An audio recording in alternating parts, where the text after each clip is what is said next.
सदन का 12वां दिन है और हमारे साथ बातचीत करने के लिए बीजेपी से विधायक जयप्रकाश पटेल जी हैं। सर, आपने आज ध्यानाकर्षण में जो मामला लेकर आया था वो हम जानना चाहेंगे। और ध्यानाकर्षण में यहाँ राज्य से संबंधित सुरक्षा व्यवस्था में जो दिन रात जो पुलिसकर्मी, हवलदार, सिपाही लोग लगे हुए हैं, उनके क्षति अवकाश का सुविधा था और उनका वर्दी भाता, महंगाई भाता, इन चीज़ों को लेकर हम बात रखें। सरकार से मांग की है चूँकि इन लोग को सुविधा, जो भी देश सुविधा है, सारा चीज़ दिया जाए। क्या सरकार का जवाब कहाँ तक है?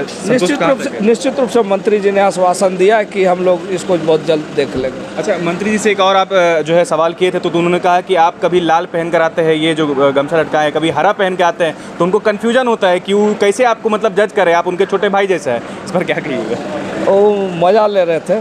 तो अभी होली है, होली में बड़ा भाई एक अंदर से बीमार भी रहते हैं, तो वैसे परिस्थिति में वो जितना हंसे, वो जितना वो अच्छे रहे, यही हम भगवान से मनोकामना करते हैं। अच्छा, एक चीज़ पूछेंगे, आपका जो ये बंडी है वो भगवा कलर का और ये ग्रीन कलर का, इसका मतलब क्या है? उसी से वो जो है सवाल कर रहे थे। अरे कुछ नहीं, ऐसा कुछ नहीं है। हरियाली का ये प्रतीक है, तो परमानेंट मेरा लाइसेंस है, ये तो ड्रेस है, इसका कोई आप लोग दूसरा रूप में नहीं लीजिए। नहीं, बिल्कुल। अच्छा, एक चीज़ और पूछना चाहेंगे, आपने एक और वित्त पदाधिकारियों का सवाल किया था, वो थोड़ा हम विस्तार से जानना चाहेंगे। और नहीं, वो जेक में भारी अनियमितता है। लंबे समय से जेक में परीक्षा नियंत्रण का पद खाली है।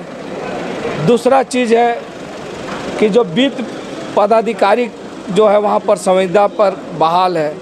10 वर्षों से ऊपर से मामला ये सब चल रहा है, तो कहीं ना कहीं वहाँ सरकारी पैसा का जो है जेक में 50-60 करोड़ रुपया प्रत्येक साल लेन देन होता है। और वैसे पर एक संविदा पदाधिकारी उसको संचालित करे, कब वो लेके भाग जाए, क्या हो जाए, किस पर लोग ये करेगा? तो कहीं ना कहीं वो एक योग्यताधारी व्यक्ति, योग्यता भी नहीं रखते वहाँ, कम से कम एक जो वित्त विभाग से कम संबंधित 10 साल का जिसका अनुभव, MBA किया हुआ व्यक्ति हो, इन सब लोगों का वहाँ पर बहाल होना चाहिए। तो वही सब सारी चीज़ें था कि एक पहला योग्यताधारी व्यक्ति हो और दूसरा संविदा लोगों को हटाया जाए, वहाँ पर जो सरकारी पूर्णकालिक आदमी को दिया जाए जो 24 घंटा आदमी मॉनिटर करे। मंत्री जी से किस जवाब का आप ये उम्मीद कर रहे थे इस पर? निश्चित रूप से मंत्री जी ने जवाब दिया कि बोर्ड एग्जाम के बाद इन चीज़ों को हम देखेंगे।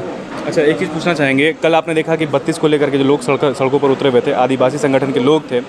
आप ही की सर आजसू जो सहयोगी पार्टी है वो अब जो है एक अलग मोर्चा लेकर के जो है आगे बढ़ रही है, क्या लगता है ऐसे में आपका क्या स्टैंड रहेगा? देखिए, राजनीतिक में बहुत कुछ सभी का अपना स्वतंत्रता है।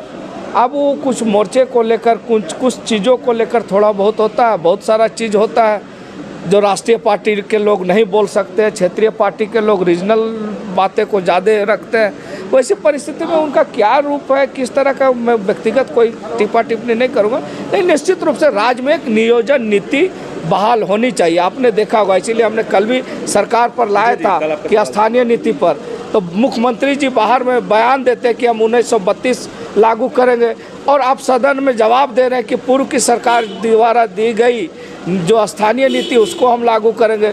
दूसरी तरफ बोलते हैं नियोजन नीति लागू करेंगे। आप कैसा नियोजन नीति लागू करेंगे? आपने तो कैबिनेट में ला दिया है कि जिसके बाल बच्चे मैट्रिक इंटर बाहर में पास करेंगे उसको हम यहाँ पर 3rd ग्रेड और 4th ग्रेड की नौकरी में जगह नहीं देंगे। तो कहीं ना कहीं सरकार हमेशा लोगों को दिग्भ्रमित करने का काम करे। इसलिए हम सरकार से मांग कर रहे थे एक ठोस नीति यहाँ पर होना चाहिए, एक स्थानीय नीति, ठोस एक नियोजन नीति होना चाहिए ताकि यहाँ के बेरोजगार पढ़े लिखे युवा शिक्षित वर्ग को उसका लाभ मिले। जेपी दा मानते हैं कि 32 जो है वो अंतिम जो सर्वेक्षण है, क्योंकि आपने कल से सुना कि संसदीय कार्य मंत्री उन्होंने कहा कि जो आपका अलग अलग जिलावार जो है लास्ट जो है सर्वे सेटलमेंट पर जो है ये नीति लाई जाएगी, आप इससे कहाँ तक सहमत हैं? देखिए, सभी जगह पर ये बात सही है, सभी जगह पर अलग अलग जिलों में अलग अलग ईस्वी में ये सारा चीज़ हुआ है। तो बहुत सारी चीज़ें लोग तो आप इसीलिए तो लोग कर रहा है कि आप खतियानधारी लाइए।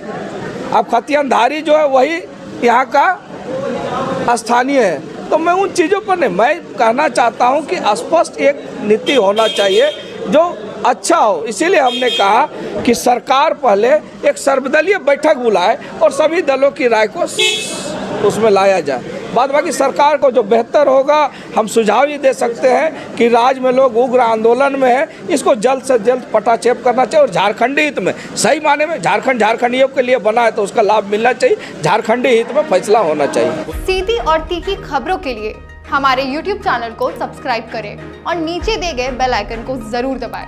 और साथ ही फेसबुक, इंस्टाग्राम, ट्विटर और हमारे वेबसाइट पे भी फॉलो करें।